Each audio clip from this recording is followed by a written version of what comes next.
term with property, what have I got to do? If I want to make money in the short term, I have to learn how to renovate a property. What do I mean by renovate a property? If I buy a property that's a little run down, not broken down, not like it's dying sort of thing, not like there's falling down. I'm talking it needs paint, it needs some carpet, it needs just tidying up sort of thing. It needs new light fixtures, it needs a new kitchen maybe a new bathroom sort of thing. If I renovate that property, usually I can do that for about 10% of the value of what I purchased it for, and then I can actually increase the value by 20 to 30%.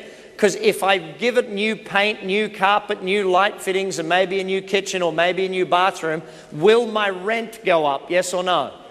Yeah, so if my rent goes up, what goes up with the rent? The value of the property goes up. Okay, it's no more rocket science than that. So another rule that I've got to look at when I'm buying is, can I renovate the property? That's one of my rules. I will only buy property that I can renovate.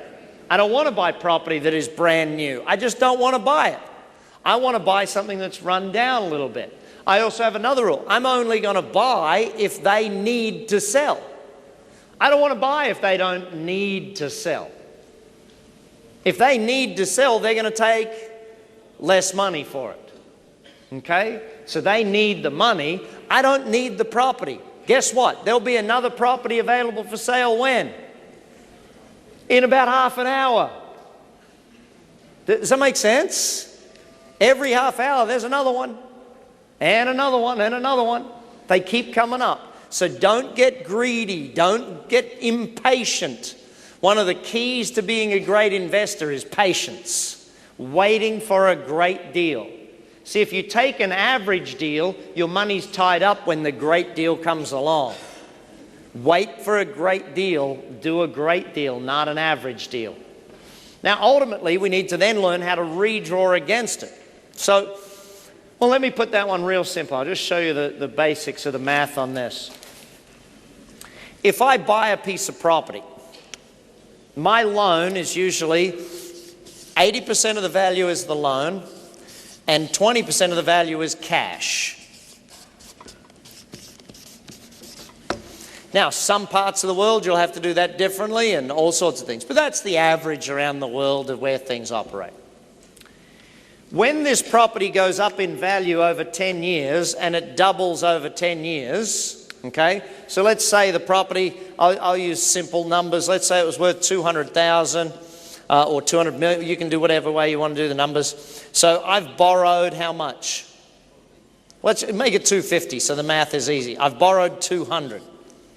That property in 10 years' time is now worth 500, but I still only owe 200 on the property. I have how much in equity sitting there? 300,000. Can I go back to the bank and borrow against the value at 500,000? Yes or no?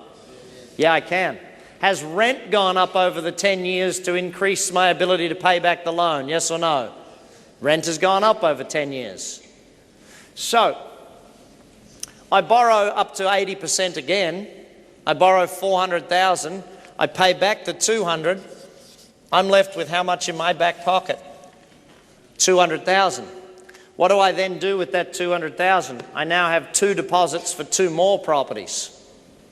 So every one I buy in 10 years becomes 3 at the very minimum.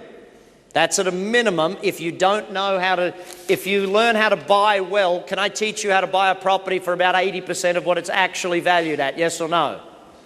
Yeah, I can teach you that stuff. Then when you renovate and you add 30% value to it, and then if you buy in better markets and you know where to buy, it will go up every 7 to 7.5 years, not every 10 years. What happens all of a sudden? You know, this is where a little bit of extra knowledge goes a long way in helping you create serious wealth. See, if you're going to be a great investor, do you need to know business? Yes or no? Hello, yes or no? If you're going to be a great investor, do you need to know property market? Yes or no? Now, if you really learn the property market, you'll learn how with renovation in a boom market, which is that what you guys are going through? Yes or no? In a boom market with real renovation, you can actually take your deposit back as soon as you finish the renovation. Let me say that again. In a boom market, if you buy well, if you know how to buy well, and you then renovate the property, you can get your deposit back within about 6 months, 3 to 6 months in most cases. If you get your deposit back in 3 months, then what do? Buy another one. You renovate that real quick, you get your deposit back. How many houses can you buy a year? 4 with 1 deposit. But that's only in a boom market, and it's only those who actually know what they are doing. So it's very important to learn this stuff. But ultimately, you don't have to learn all this in a day. It's going to take me 4 days to teach it to you. But if you learn this over the next, and this is what I keep going back to, you don't have to learn all this stuff in a day. You get time to learn this stuff. If you want to learn it shorter, find someone and learn it from them. If you want to take longer, do it and learn it yourself. Either way, that's how this stuff works. So we're building wealth. We're building wealth through business.